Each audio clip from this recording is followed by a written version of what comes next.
बच्चे लोग को नानी दादी के मुंह से कोई कथा सुनना बहुत अच्छा लगता है। उतना तो मैं जानती नहीं हूँ, फिर भी जो जानती हूँ बच्चे लोग को तो मन को तो बहलाना है। तो जो जानती हूँ कहना में कहते हैं हरि अनंत, हरि कथा अनंता। कितना है क्या है कौन जा, उतना पुराण भी नहीं पढ़ती हूँ। जो कुछ मालूम है वो बच्चे को सुना रही हूँ जहाँ तक मुझे मालूम है। ऐसे तो महाभारत की शुरुआत तो बहुत पहले से है, जैसे कि 4 बसु को फेंकते गए उनको तो इतना हम नहीं कहेंगे। हम शांतनु राजा से शुरू करते हैं। शांतनु राजा थे तो उनको गंगा से शादी हुआ। गंगा से शादी तो हुआ, लेकिन ये पहले कह दिए कि हम शादी करेंगे। शांतनु बोल दिए जो शादी करेंगे। गंगा कहती है न, हम एको बच्चा को नहीं रखेंगे, एको बच्चा को नहीं। बोले ऐसे कैसे होगा? तो ऐसे तो होगा तब तो हम शादी करेंगे, नहीं तो नहीं करेंगे। फिर बोल दिए शांतनु करो। शादी हुई, बच्चा तो होता गया। सबको गंगा जी में प्रवाह करते गई। तो 4 बच्चा को फेंक दी। उस 4 बच्चा को भी कोई श्राप था जो तुमको मानव में आना पड़ेगा। और इनके जो सहयोगी थे वो क्या के बीच में तो जल्दी नहीं मर्त भोन का भोगना पड़े, जल्दी मारते गए। तो हम और आप तो उतना नहीं समझते हैं कितना दिन के लिए आए हैं, कितना दिन जाएंगे, वो तो भगवान की हाथ है। हमें और आपकी तो कोई औकात नहीं है। तो फेंकते गई बच्चे को। जब अंतिम बच्चा को फेंकने लगी तो शांतनु कहते गंगा कैसी माँ हो, गंगा तुम कैसी माँ हो, अपने बच्चे को फेंकती जा रही हो, इसको मत फेंको। गंगा तो पहले शर्त करा ली थी जब मना करेंगे तो हम विलीन हो जाएंगे, ये कहते हैं। तब गंगा का तो जो शर्त था वो विलीन होने लगी।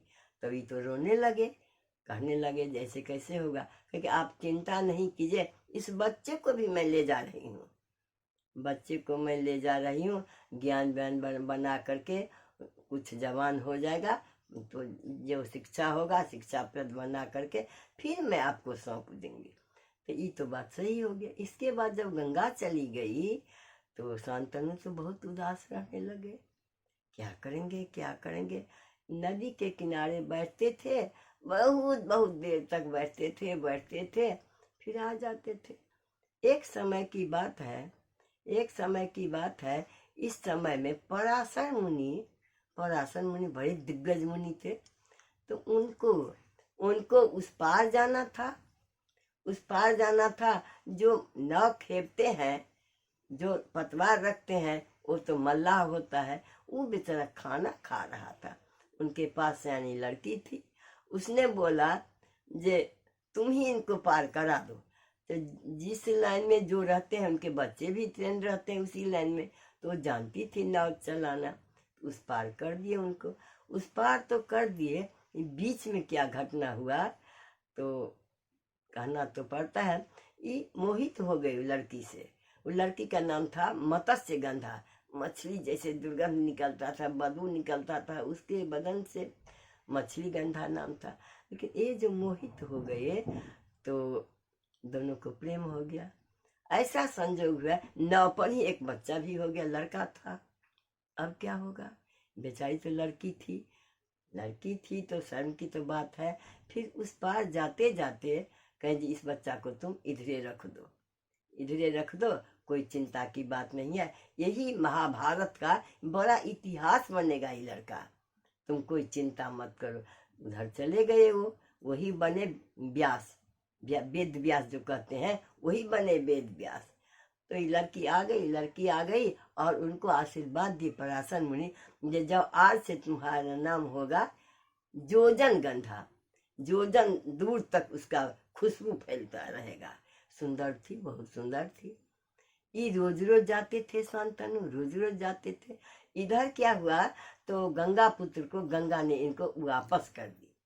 सयाना हो गए, 14-15 साल के हो गए, वापस कर दिए। जे लीजिए अपना बच्चे को। तो ठीक है, ये भी थे, गंगा पुत्र इनका नाम था, ये भी थे। और ये जा रहे थे। ये भी जाते थे, गंगा पुत्र भी जा रहे थे किनारे। तो मल्लाह ने सोचा ये बहुत सुंदर ही लड़का है, युवराज है, तो इसी से मेरी बेटी की शादी हो जाएगा तो बहुत सुंदर रहेगा। तो मने मन था, कोई प्रकट नहीं करता था, लेकिन एकदम इच्छा था मल्लाह को, ये लड़का बहुत सुंदर है, इसी से हम अपने बेटी की शादी करेंगे। ये चुप चुप चुप चुप हो रहा था। इसमें जो घंटों के घंटों शांतनु जो बैठते थे नदी किनारे, उनको मन में लड़की बस गई, लड़की बस गई। तो एक रोज की बात है, जो शांतनु आए और घर में चुप हो गए, 2-3 दिन तक चुप रहे। तो राज में तो हाहाकार मच गया, आखिर बात क्या है, आखिर बात क्या है, किसी को पता नहीं चले। तो कोई बात तो छुप, जो बात जितना गुप्त रखा जाए वो बात और बवंडर हो जाता है। तो कुछ कुछ तो पता लग गया, पता लग गया। तो उसी दिन गंगा पुत्र बोले, जो मैं भीष्म प्रतिज्ञा करता हूँ, मैं आजन्म कुमारा रहूंगा, मैं ब्रह्मचर्य बनूंगा और मेरे पापा की शादी हो जाए वो लड़की से। उसी दिन से वो ब्रह्मचर्य पालन करने लगे और शांतनु उनसे शादी की, मत्स्य गंधा से। तो आई, शादी करके आई। पहले तो मल्लाह जो था बहुत नाकर नुकर किया, नहीं बाबा, नहीं बाबा, हम अपने बेटी को आपके घर में नहीं देंगे, आपके घर में तो सौतेला बेटा है, हम नहीं देंगे, हम नहीं देंगे। फिर वो बोले जो नहीं नहीं, ये बात ही सुन गए गंगा पुत्र। तब उसी पर वो प्रतिज्ञा किए, जो हम भीष्म प्रतिज्ञा करते हैं, ब्रह्मचर्य आजीवन ब्रह्मचर्य रहूंगा। तब फिर शादी हुई, तब उनका नाम पड़ा सत्यवती। जब यहाँ आई, ससुराल आई, तो सत्यवती नाम पड़ी। शांतनु तो नदी किनारे बैठते थे, जब से गंगा चली गई तब से तो अनबन करते थे, वहां बैठते बैठते तो वही हो गया। जो मल्लाह से बोले शांतनु, जब अब अपनी लड़की से मुझे शादी करवा दीजिए। ये मल्लाह के तो दिल में बैठता था, जो गंगा पुत्र जो है सुंदर है, जवान है, उससे मैं अपनी लड़की को शादी करूंगी। ये तो कुछ उम्रदार है, इनसे तो नहीं करेंगे। लेकिन ये तो नहीं करना, हम आपसे नहीं करेंगे। ये आवाज जो है ये चला गया गंगा पुत्र के कान में। उसी दिन कहे, मैं भीष्म प्रतिज्ञा करता हूँ, आजीवन ब्रह्मचारी रहूंगा, मैं शादी नहीं करूंगा। तब मल्लाह जो था वो तो वापस हो गया, जो शादी नहीं करेंगे, प्रतिज्ञा कर ली है। तब तो शांतनु शादी कर लिए सत्यवती से। ये अपने नाम रखे सत्यवती, उनका नाम था मत्स्य गंधा। चाहू वो उनका जो सुगंध फैलता था, पराशर मुनि वाला बात तो पहले कह चुके हैं, सुंदर थी, सुगंधित थी। तो आई जब यहाँ, तो रहते रहते फिर इनको 2 बच्चा हुआ। किनको? शांतनु को ये सत्यवती द्वारा 2 पुत्र हुए, विचित्र ब्रिज और चित्रांगद। होते होते समय बीतते गया, ये लोग भी जवान हुए, इधर ये भी जवान हुए, तीनों भाई तो जवान हो गए। राजा के पुत्र थे, सुंदर थे। तो पहले के जमाना में तो हर राज्य में हर राजा कोई संकल्प कर लेते थे और लड़ाई ठान लेते थे, जो जीतेगा उसी से मेरी बेटी की शादी होगी। वो राजा को 3 पुत्रियां थी। तो कहीं लड़ाई हुआ कि दोनों चले गए और इसके पीछे ये भी गए, भीष्म पितामह, इनका वो हो गए भीष्म पितामह। ये भी गए, जब मेरा भाई सब उतना नहीं जान रहा है, कमजोर है, तो थोड़ा हम भी सहयोग कर देंगे। तो तीनों चले। तो वहाँ 3 बहन थी, अम्बे, अम्बा, अम्बालिका। जीत गए। तो वहाँ के लोग तो सब समझ गए, यहाँ 3 लड़की है, यहाँ 3 लड़का है। तीनों लड़की को विदा कर दिए, जैसे होता है विदाई, वैसे विदा कर दिए। तीनों आ गई, तीनों लड़की आ गई। लड़की के समाज को तो पता चल गया, ये इतना सुंदर राजकुमार सब तीनों लड़की को ले गए। ये इधर आते आते तो ये जो थे गंगा पुत्र, जिनका दूसरा नाम पड़ा भीष्म, वो तो कहे ऐसे सिर कर लिए, जो हम क्या करेंगे। वो कितना रोए धोए बेचारी, करना हम नहीं रखेंगे। तब तो भीष्म पितामह कहते, हम तुमको नहीं लेंगे, हम तो ब्रह्मचर्य का पालन करें, हम तो ब्रह्मचर्य है। अब तो कौन लड़की को दुख नहीं होगा, जो हम कैसे जाएंगे अपनी समाज में, हम कौन मुंह दिखाएंगे, हमारे पिताजी का कैसा क्या होगा, कलंकित बन जाएंगे, हम भी कलंकित हो जाएंगे। अब तो भारी मुश्किल हुआ कि कुछ बीत जाएगा। लड़की जा नहीं रही थी, आई ले नहीं रहे थे। अम्बा अम्बे अम्बालिका 3 बहन थी। आखिर एक को वापस कर दी। वो बेचारी तो दर बदर भटकने लगी। वो गुरु के पास गई, वही गुरु के पास गई, जहां तहां गई बेचारी। वही वही द्रुपद राजा की बेटी हुई, जो भीष्म पितामह को लिखा हुआ था, जो औरत आ जाएगी तो अपना बांध रख लेंगे, वो लड़ाई नहीं करेंगे और तब मरेंगे। वो उनका अपना इच्छा से मृत्यु का था, लेकिन ये भी प्रतिज्ञा था जो देख लेगी तो वो मर जाएंगे, तो देख लेंगे तो मर जाए। इसी शिखंडी थी, आधा पुरुष और आधा नारी, ऐसा उनका बनावट था, शरीर का नाम था शिखंडी। तो इस शिखंडी को तो लड़ाई वाली बात है, पीछे की बात है। तो 2 लड़की तो रह गई, अम्बे अम्बा, विचित्र भी चित्रांगन, दोनों को रख लिए। एक तो चली गई, एक वापस चली गई। तो अपना बच्चे लोग को तो कुछ कहते हैं, आप लोग भी सुनिए, जितना बुढ़िया कर मालूम है उतना। तो शादी हुआ, ये लोग रहने लगे। ऐसा हुआ, पहले का राजा सब बहुत लड़ाई करते थे, शौक से लड़ाई करते। गए हैं लड़ाई करने के, घोड़े पर चढ़ के, हाथी पर चढ़ के लड़ाई करने जाते थे। वो लड़ाई में गए, ये दोनों भाई मारे गए, विचित्र भी चित्रांगन दोनों मारे गए, सत्यवती के पुत्र थे। अब तो राज में हाहाकार मच गया, कोई तो है ही नहीं। ये भीष्म प्रतिज्ञा पर बैठे हुए हैं, गंगा पुत्र, तो फिर राज चलेगा कैसे? एक रोज तो सत्यवती भी मर जाएगी, तब क्या होगा? तब इनको याद आया, जो पराशर मुनि द्वारा जो एक बालक नाव पर हुआ था, वो जाते जाते पराशर मुनि आशीर्वाद दिए, यही बालक सो अपना कंधा पर लेगा महाभारत, और सब इसी का इतिहास बनेगा। इनको कह दे सत्यवती को, जब आपको जरूरत पड़े तब उनको बुला लीजिएगा। वो भी प्रतिज्ञा किए, वही हुए वेद व्यास। वो कहे हाँ माँ, जब आपको मेरी जरूरत हो हम मुझे याद कीजिएगा तो हम आ जाएंगे। वही बात हुआ, जब दोनों भाई चले गए, विचित्र बीज और चित्रांगन, तब तो फिर बेचारी क्या करेगी? तो फिर उन्हीं को याद किए तो आए। माँ कहिए क्या आदेश है, मेरे लिए सुनाइए, क्या आदेश है?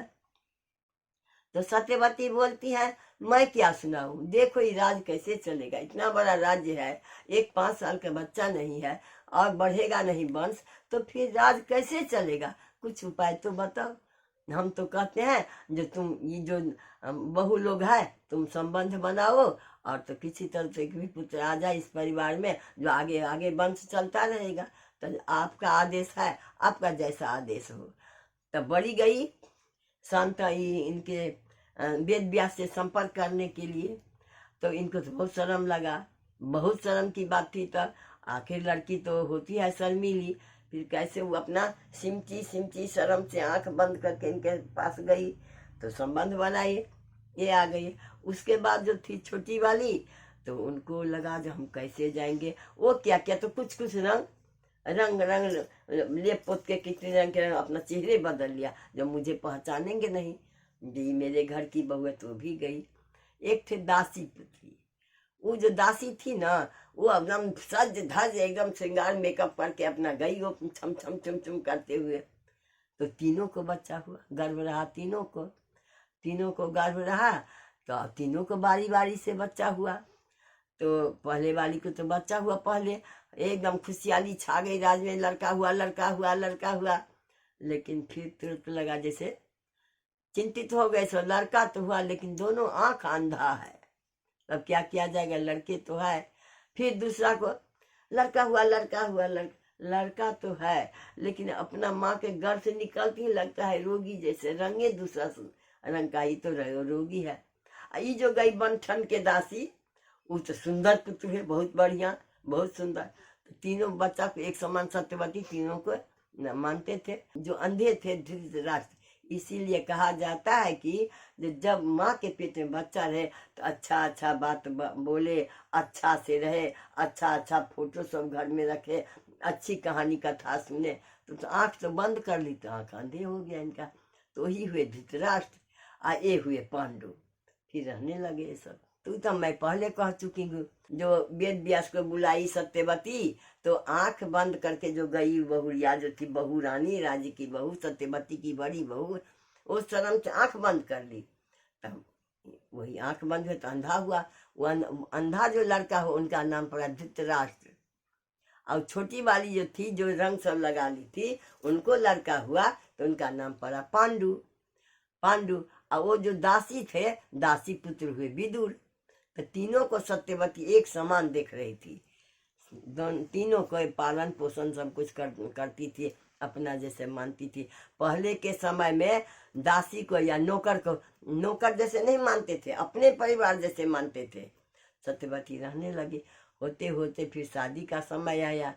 शादी तक धृतराष्ट्र को गांधार देश की लड़की, गांधार की पुत्री गांधारी से शादी हुआ। इनको धृतराष्ट्र को शादी हुआ। बड़ी खुशी की बात है। पहले तो उसका भाई कह रहा था जो नहीं करेंगे नहीं करेंगे, लेकिन गांधारी कहे हम करवे करेंगे, तो कर ली। जब से गांधारी शादी करके आई तब से पट्टी बांध के रहने लगी आंख में। विदुर को भी शादी हुआ तो पांडु रोगी जैसे थे। बढ़ते तीनों को शादी हो गया, तीनों को शादी हो गया। बढ़ते बढ़ते इन लोग तो बड़े हुए ना, अब तो राजपाट कैसे चलेगा। तो पहले तो दोनों भाई में बहुत प्रेम था। जब हम अंधे हैं, हमसे कैसे राज्य चलेगा, तो तुम ही राज चलाओ। पांडु को कहे तुम ही राज चलाओ। तो ठीक है। एक रोज क्या हुआ, तो पहले तो ही ना, फिर लड़ाई हुआ तो ये चला गया पांडु गया। एक पत्नी तो थी पांडु को, फिर गया तो ये भी जीत के लाया माद्री नाम की लड़की को। माद्री नाम की लड़की रहने लगी। लेकिन ऐसे कैसे हुआ, तो पांडु को तो कुंती से शादी हुई और धृतराष्ट्र को गांधारी से। दोनों रहने लगे। ये तो राज पर तो बैठा दे। इधर गांधारी का भाई था शकुनी। उस शकुनी जो घर में घुसा तो सबको फूट फाट करके रख दिया। तभी से लड़ाई घर में शुरू हो गया। भाई अरे आप कैसे हैं, और राज उनको क्यों दे दी, आप बड़े हैं, आपको राज्य होना चाहिए। एक रोज गए जो शिकार खेलने ही पांडु, उसी बीच में फटाक से इनको बैठा दिए गद्दी पर। शकुनी जीजाजी आप बैठिए। उधर ये जो चले गए शिकार खेलने के लिए, वहां घूमने गए माद्री को लेकर, तो नागिन जंगल में ऐसे अपना में जोर लग रहा था। दोनों को प्रेम था, दोनों। उसको पांडु ने मार दिया। तब क्या हुआ, तू तो मर गया। तो नागिन फिर इनको श्राप दे दी, जब हम जोर लग रहे थे तब आप बीचे में मार दिए हमारे पति को। जिस दिन आप दोनों संबंध बनाएंगे उस दिन आप मर जाएंगे। भारी मुश्किल हुआ। अब क्या होगा। महाभारत नाम है तो बहुत लंबी चौड़ी है, उतना तो हम कह नहीं पाते हैं। सबके सब अपना रहने लगे। ये तो दुश्मनी तो सब हरदम करते ही रहे। तो महाभारत नहीं, महान भारत है ये। इससे हम लोग को शिक्षा लेना चाहिए। जो जिनका हिस्सा है देना चाहिए। शांति से, इसे शांति आती है, ज्ञान होती है सुनने से। तो अब मैं अपने बच्चे लोग को तो बहुत अच्छा लगता है नानी दादी की कथा सुनने में। तो यही नानी दादी की कथा सुना दी, जहाँ तक मुझे मालूम था वहाँ तक अपन कह दी। जो गलती सलती बोल दे आप लोग भी थोड़ा समझा दीजिएगा मेरे बच्चे सबको। अब मैं अपने कथा की विराम देती हूँ।